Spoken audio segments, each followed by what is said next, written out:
Então, gente, a palavra panteísta vem do grego, né? Pan, que é tudo, e theose, que é Deus. Então, Deus em tudo, né? Os elementos naturais nessa religião primitiva eram divinizados. Então, é exemplo do vento, da água, do fogo, dos animais. Assim, as divindades eram simbolizadas em totens e fetiches, né? Como vegetais, ossos, animais vivos ou mortos, né? Isso acontece em certas religiões até hoje, como os indígenas, por exemplo. Na América, na Oceania, né? Algumas tribos africanas, né? E algumas religiões mais recentes, né? Como a Wicca, que é a bruxaria, né? Vocês se lembram daquele livro de Paulo Coelho, A Brida, né? A Brida seguia aí a Wicca, né? A bruxaria. Aí o xamanismo, o druidismo, enfim. Então, segundo essas crenças, os deuses estavam presentes em tudo, né? Como eu disse já, na natureza e no universo, no mundo. Eles acreditam que não há um Deus criador, né? Todo o mundo é manifestação divina. Deus é o mundo e busca-se a harmonia com a natureza, né? O equilíbrio ecossistêmico. E aí, mais conhecida para a gente, né? As religiões politeístas, que a gente está acostumado a ver nas aulas de história, né? Do ensino fundamental e do ensino médio, né? Os politeístas, substituem, entre aspas, porque, como eu disse, existe ainda, né, a seguidores do panteísmo. Então, ele substitui os panteístas quando os elementos divinos são personificados e humanizados, havendo então equivalência entre os deuses femininos e masculinos nos cultos. Então, a partir de então, a gente não só vê mais Deus masculino, mas começam a ver também deuses femininos. Então, a religião politeísta surge na antiguidade na África, né, no Egito, na Europa, como a gente bem lembra, né, na Grécia, em Roma, né, no Japão, na Índia, na América pré-colombiana. Mas fica muito forte, eu acho que na memória de todo mundo, na Grécia, né? Que é a mitologia grega. É uma religião que tem registros literários, né? Por isso que ela é considerada uma religião mais elaborada. A base na crença dela é em muitas divindades, então por isso que é né? Politeístas, muitos deuses, e cada deus tem um significado. É como se cada deus daquele fosse responsável por uma área do mundo. Então eu tenho o deus da guerra, eu tenho o deus do comércio, eu tenho o deus do amor, eu tenho um deus do sexo, né? Uma deusa do sexo, eu tenho o deus do mar. Então, cada divindade dessa é responsável, né? Geria uma parte do mundo. É claro que existia um deus maior, né? O Zeus. E Zeus era o pai de todos os deuses.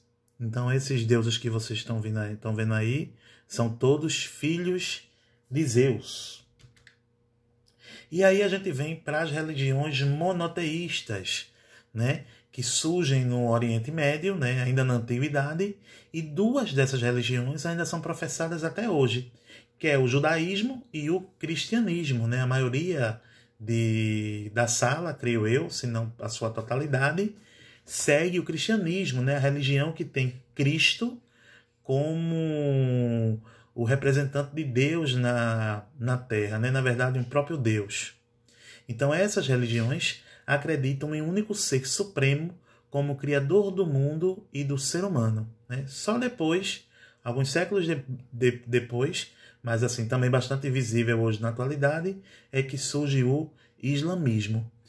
Então a gente tem, né, como exemplos de religiões monoteístas o judaísmo, o cristianismo e o islamismo, certo?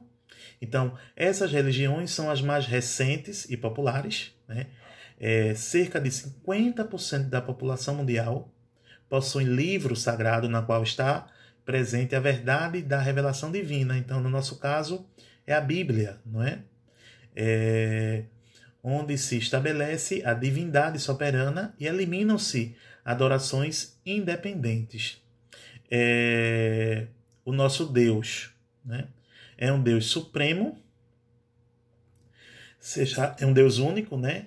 Hebreu, cristão e islâmico.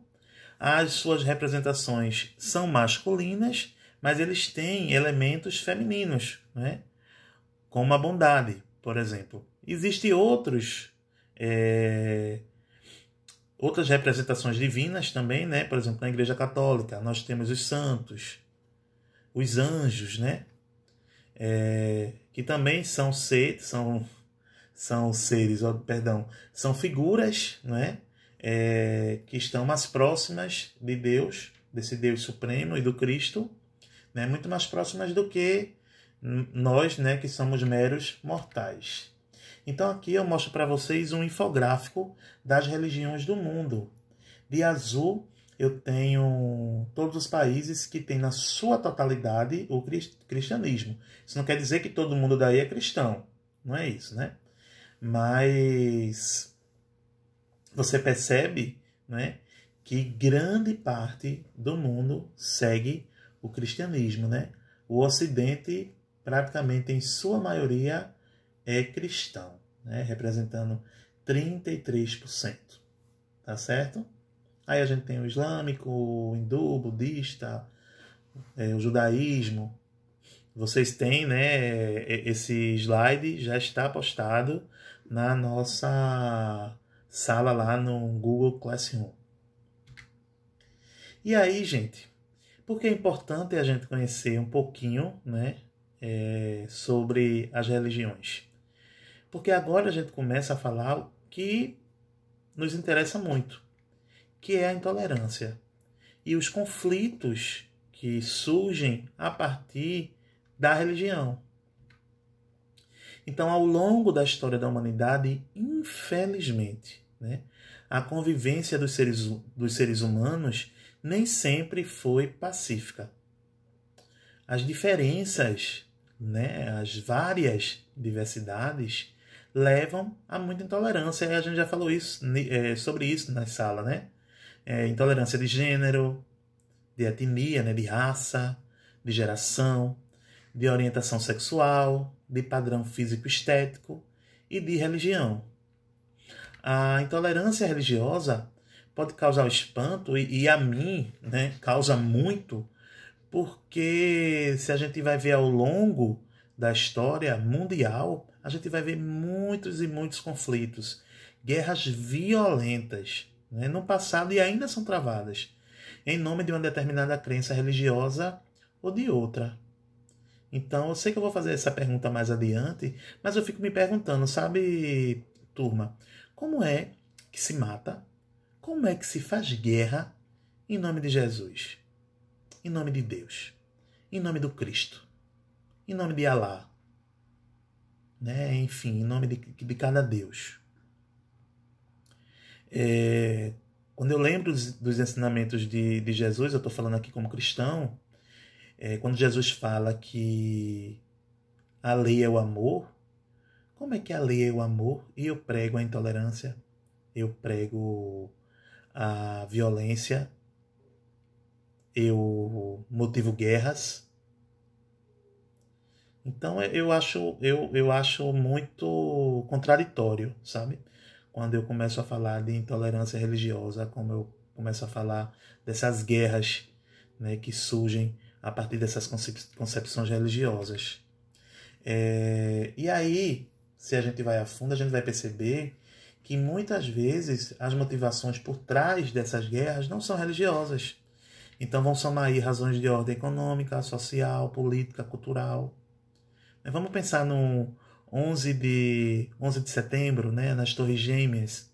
Muita gente acha que aquele atentado às Torres Gêmeas, né, pelo Bin Laden, né, que é do Islã mais extrêmico, toda religião infelizmente tem esses extremistas, muita gente acha que ali só teve motivação religiosa, e na verdade a grande motivação ali foi econômica, né? A gente sabe disso, econômica e política, e veja quantas pessoas morreram, o que é uma pena, né? Então, existem exemplos históricos, né, e atuais de conflitos. Então, entre judeus e cristãos, entre cristãos e islâmicos, a Inquisição, né, que perseguia e matava os hereges, isso aconteceu aqui no Brasil. Guerra entre católicos e protestantes.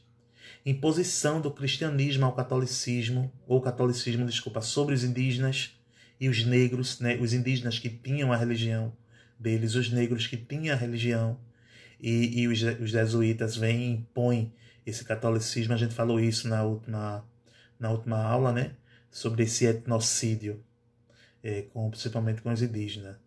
Então, entre os islâmicos e cristãos, e até hoje entre católicos e protestantes, né, na Irlanda do Norte, por exemplo. Então, a pergunta que eu fiz, eu volto a fazer, né? Como podemos, em nome de Deus, cometer crimes contra a humanidade?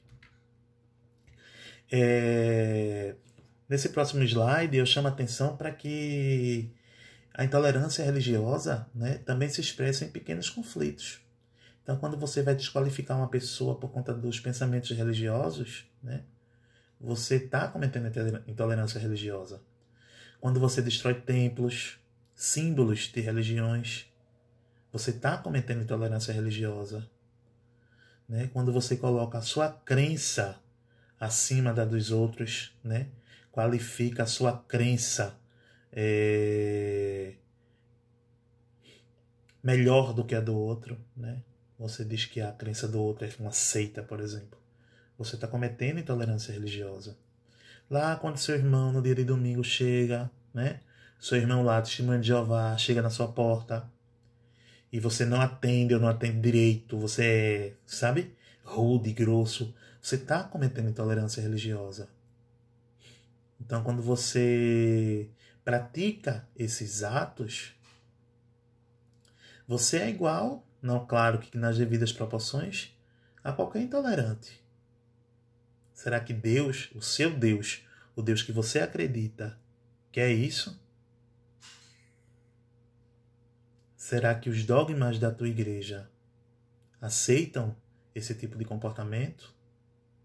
Então são reflexões que a gente tem que fazer, né? E aí o texto nos leva a fazer outras, né? Então vamos lá. Pensem, agora é para vocês pensarem, tá? Por que a minha religião seria melhor do que a sua?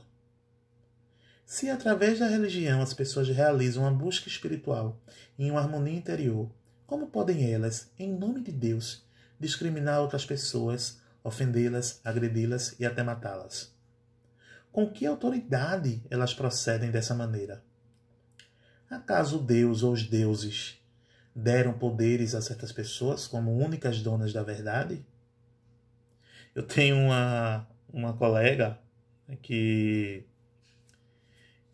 sempre diz assim, chegou para mim porque Deus, e Deus deu procuração para ele vir representar. Eu digo, olha, você está sendo intolerante também.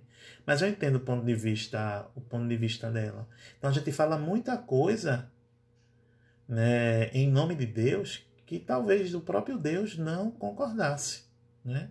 Gente, eu confesso a vocês que é uma coisa que eu estou achando, que eu estou tendo dificuldade nessas aulas à distância, é ser resumido, né? Para os vídeos não ficar tão grande. Claro que quando a gente tiver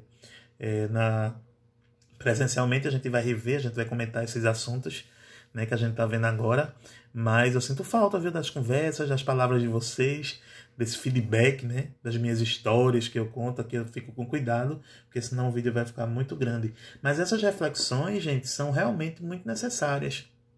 Principalmente a gente, enquanto professor, enquanto pedagogo, a gente que vai estar em sala de aula. A gente tem que lembrar que a nossa sala de aula não é igreja, a gente não vai doutrinar os alunos. Quem quer doutrinar, vai lá para o seu catecismo, vai ser professor, né, vai ser catequista, vá fazer uma turma na escola dominical. Mas sala de aula não. Sala de aula não é lugar para doutrinação. Na sala de aula você tem que respeitar todas as religiões. Então, continuando, né? A intolerância de qualquer natureza vai gerar discriminação, preconceito, conflito, violência e guerra. E muitas vezes a fonte dessa intolerância é o desconhecimento, é a ignorância, é a arrogância de alguém se considerar o dono da verdade, né? Então, você não dá o direito de escolha ao outro. E o outro tem a garantia constitucional de poder ser diferente. A gente vai falar na próxima aula sobre o Brasil, que é um país laico. O Brasil não tem uma religião oficial. Então, quando você começa a colocar a tua religião acima dos outros, você não respeita, você está cometendo um crime, tá? Então, por isso, gente, né, tentando aí diminuir os conflitos, é que já existem, né, graças a Deus, movimentos pelo diálogo entre as diferentes religiões, né, no sentido de procurar uma tolerância, de construir uma tolerância religiosa, né? Essa perspectiva se denomina ecumenismo. Então, quando a gente diz assim, vamos ter um culto ecumênico, a gente convida vários membros de várias religiões, né, para que representem ali os seus pontos de vista, sempre, né, o culto ecumênico, os discursos, né, as homilias, sempre conversam uma com a outra.